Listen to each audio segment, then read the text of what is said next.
Good morning, my beautiful friends. It is really early in the morning. It was like 4 o'clock when I woke up, but I went to bed so early. It's a crazy week. I've got crazy work stuff going on, and then we have a big concert for my pipe band. It's a big Celtic festival, and it's fun because like all weekend I'm playing pipes and doing cool stuff, but you gotta practice a lot, and I'm old. But anyway, I hope all of you had a very blessed Albert Alphid, Mavon, autumn equinox, whatever it is you celebrate. I was supposed to be with my sisters on a retreat in the Midwest, and been following along with Playbook. I wasn't able to go because I had some work things that couldn't be missed, and it is the it's the life of the work that I do. Sometimes I can't do the things I want to do because I have to do things I have to do. So, but that doesn't happen too often, and I wouldn't say that it's restricting, but it did happen. And I always feel like Spirit has, the bigger picture and the better plan. So, I didn't get to go this time. Maybe I'll go next time. I had such a good weekend, despite, being slightly bitter that I couldn't go to be with my friends. But I made the most of it. So, Saturday, I played for a funeral, which kind of took half the day. And then I went to a birthday party for a friend of mine who didn't have a whole lot of people that were going to be able to go to her birthday party. So it was really good that I was able to go.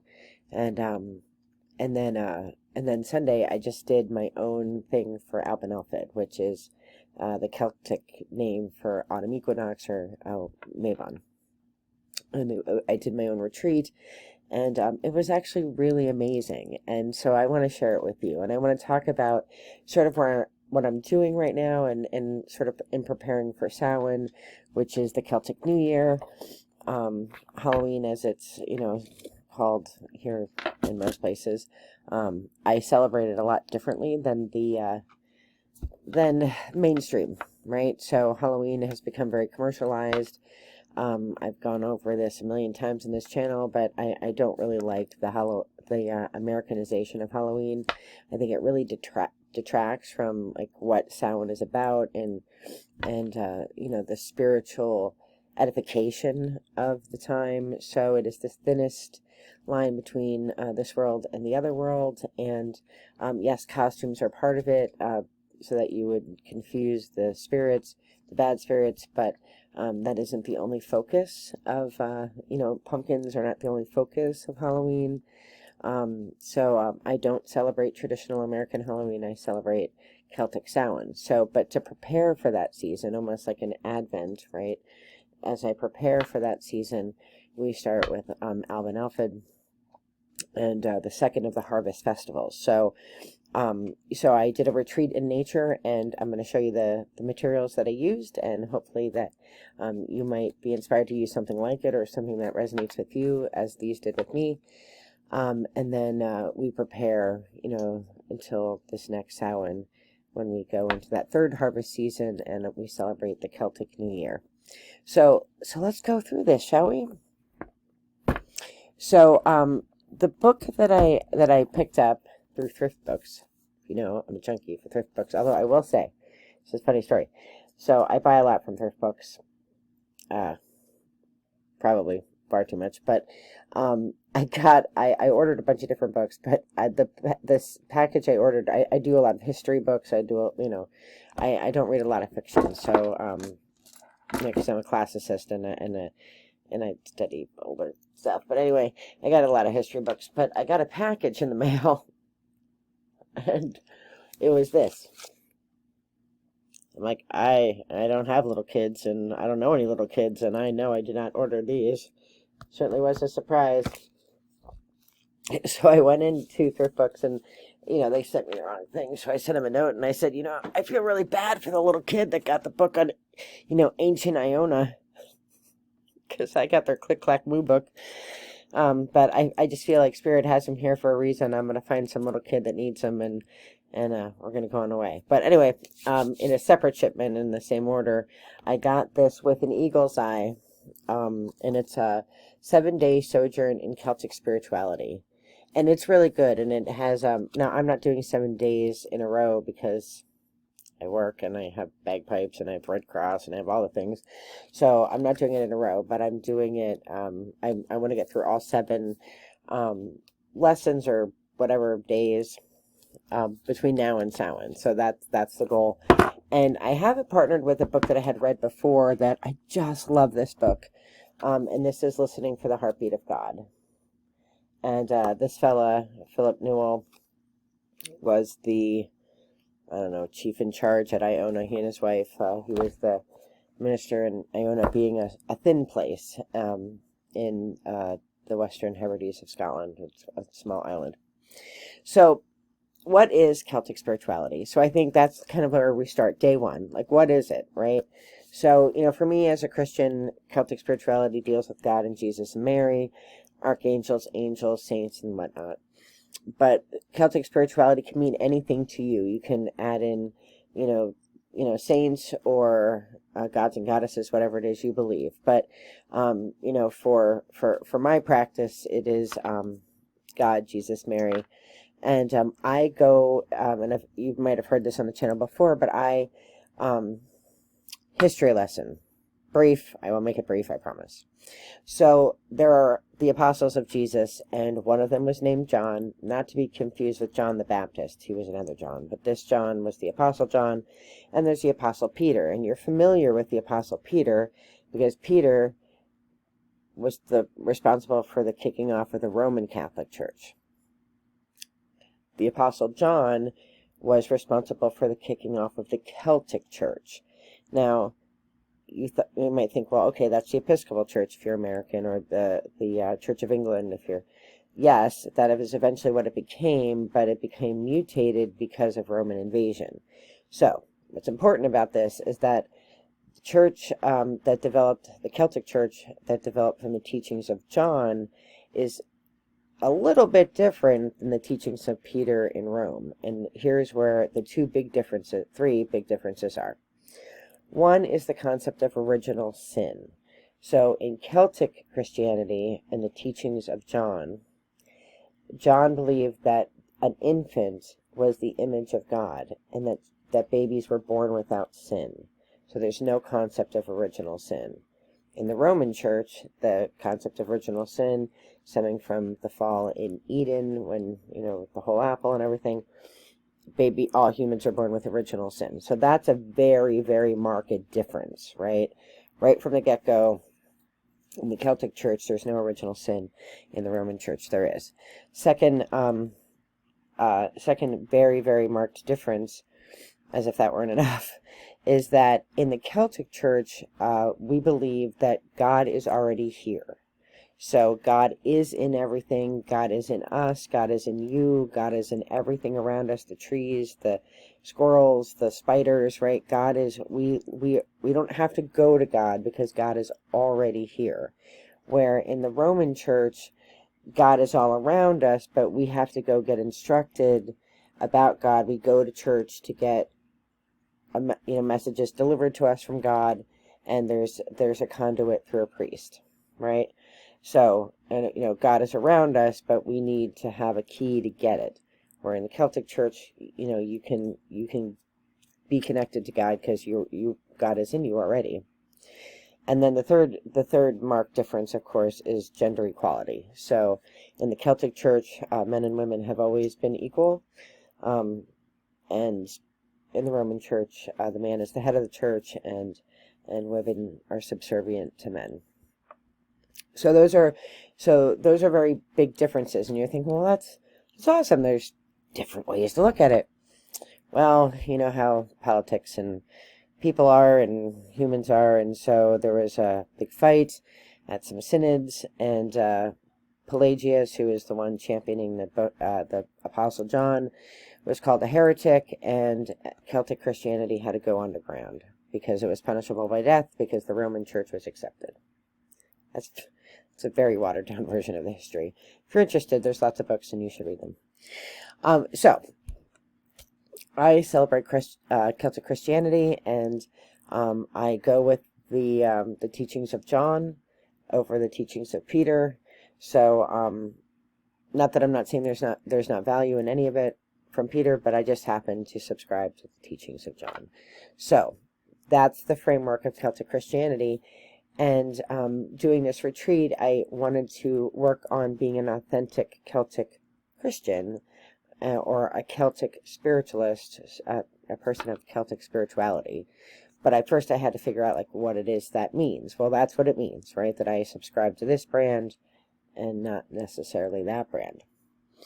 So in the retreat book, the very first, I've only done the first chapter, day 1, is the imminent presence of God. And you could, again, like, I mean, I'm Christian, but you may not be, and that's fine. I'm going to sneeze. 1 second. I'm going to pause while I sneeze. So, whatever your belief system is, this kind of work will apply. And the whole, the basis of day 1 is talking about, where are the thin places, right? Where are places where you connect with spirit? Like, where are those very thin places? Iona certainly is a recognized one for a lot of people. It definitely was for me. The park that I did my spiritual retreat in, that's local to me, is definitely a thin place for me. Your thin places are going to be different than mine, because that's where you experience the thinnest veil between this world and the other world. And it could be in your house, it could be in your backyard, it could be a specific place. So a part of that first day of the retreat is to think about your thin places. Where can you go, and identify them and write them down. And you may add to the list, and areas might come off the list. Like, it's okay. Like, that's a changing list. But know where you can go, where you feel like you're really connecting to God or your spirit or whomever. And then the other part of it was seeing God in everything, right? So as Celtic Christians, we believe God is all around us and that God is in us, which means that God is in your enemy. So, and I love this image, and they talk about it a little bit, but I really went down the rabbit hole thinking about this. It's very easy to see God when you're on a beautiful vista. As a hiker, I get to hike to a lot of beautiful places, and you stand on the mountain and you look out and it's gorgeous, and you're like, oh, God is all around, like, it's so beautiful. Or you're at a waterfall and it's just stunning, and you're like, oh yes, God is here. It's easy to see God in beautiful places. Not so much in your enemy.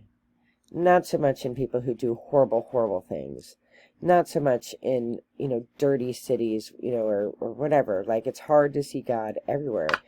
But that's what we're called to do, is to see God in everything.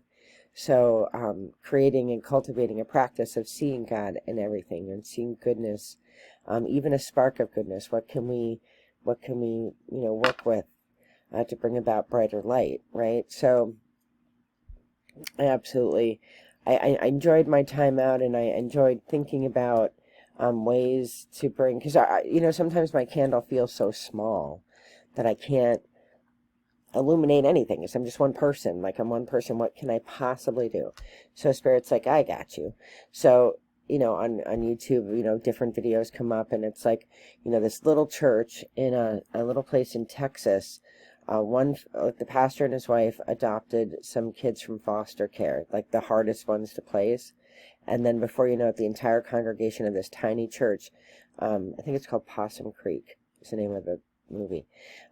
They all adopted kids from the foster care system. And it was like, like, there's one person doing one thing and making a difference. Okay, Spirit, I hear you. So we can all make a difference, right? We can all make a difference in our own way. But number one is knowing what it is you believe, right? What is it that you believe? Like, I think I watch a lot of different channels, and they're all fascinating. But one thing I notice is that a lot of people like to buy the stuff of spirituality, right? They like to buy all the stuff. Give me all the stuff. Give me all the tools. I want all the tools. I want all the different candles. I want all the different things. Then what are you doing with them? Right? I mean, at some level, that's the same thing that I criticize the church for, right? They have all the stuff. They have nice stuff. What are you doing with it? Just having it isn't spirituality. You know, just having the stuff and showing the stuff and saying, look at my stuff. Look at me being spiritual. I have the stuff. It's not the same thing. So we have to, tools, you know, whatever tools resonate with you, they're important. But that connection to spirit, that connecting, it has to be deeper than surface level, right? I have a retreat coming up in the beginning of November. I'm so excited about it. It's local to me here at Columkille, and it's people from Iona, so it's you know, people who've been to this thin place that I've been to, and they've written extensively about it. In fact, the one stone that comes from that's in my bag comes from a book that was written by the woman who's leading it, and I'm excited for that connection because it's, you know, it's people who are connected to the same thin place that I'm connected to, and I'm excited for the sharing. I'm hesitant often to go to different retreats because I feel like they become about something else, and that's not energy that I necessarily want. So, you know, I try to leave it to spirit to direct me to the things that I should go to that are going to be edifying and help me along my path.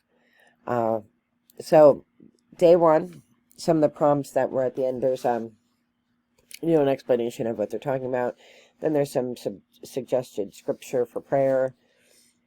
It's not really my thing anymore. But then they have thoughts for reflection and prayer. Oh, the other thing, oh my gosh, I can't believe I didn't mention this, was having an eagle's eye view.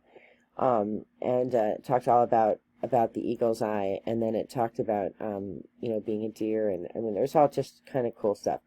So, have I an eagle's eye when the beauty of creation during an ordinary day? So being able to see God, right? That the vision to see God, that's the eagle's eye.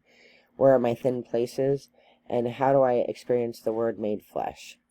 I didn't really delve into that because I hadn't wrapped my head around that. And the other two captivated me a little bit more.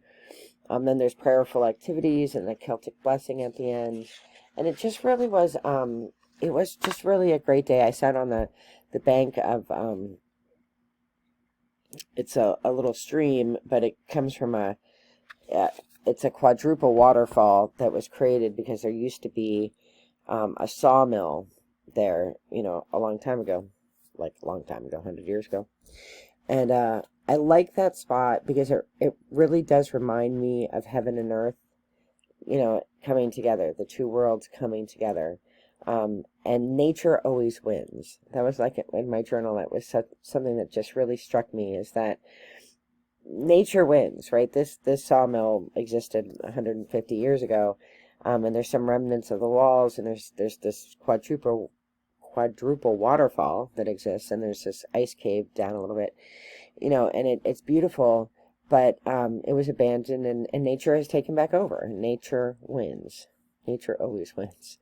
And but you can see, you know, like this sawmill held people who worked for money to provide for their families, right? And as I was leaving, I was doing some exercises to, you know, to communicate with nature, things that, you know, I'm sure people looking at me. Some guy peed in front of me. He must not have seen me because I was sitting on the banks, and I mean, people who saw me because they came to see the waterfall saw me. I was on a blanket. I was writing in my book, reading my book. But on the other side of the trail, you know, the trail goes like around and it comes down. So on the other side of the water, this guy just like showed up with his dog, and I remembered him from being on the side that I was on, but he just must not have seen me and just like peed right in front of me. I'm looking away, like, and I think that his girlfriend saw me, but I mean, she wasn't gonna yell out like, "Joe, you're peeing in front of some lady." But anyway, I probably looked kooky to them, but I don't care. I talked to a plant on my way out, which I had a great conversation with this plant. And I mean, it was really, really great. And then I said to Spirit, I picked up trash, and then I did make an offering of tea, loose leaf, not in a bag, not trash. I was picking up trash. But I asked for, you know, something to put on my altar, something that I could take with me to remember this moment and this time. And I had seen on my way in, all right, remember, BRG, Queen of the Nerds. I love this book called the Mother Tree. It's all about the Mother Tree, and I always try to look for the Mother Tree. So there was this beautiful, it's like these three trees, and in the middle, it's like the mother tree because she's got the roots.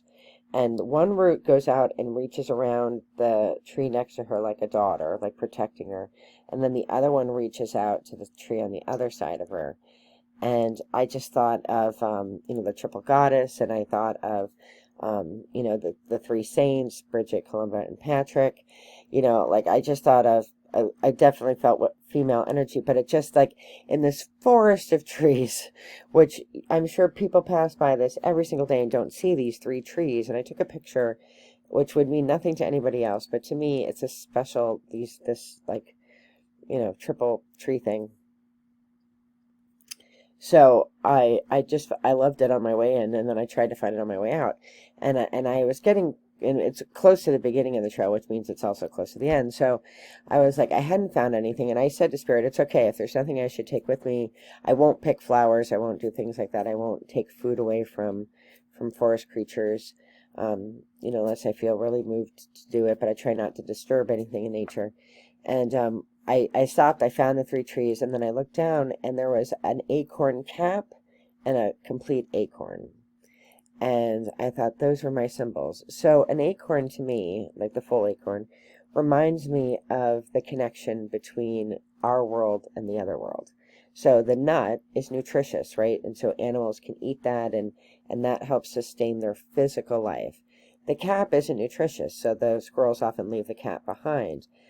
And that reminded me of the spiritual world, because the spiritual world is always with us.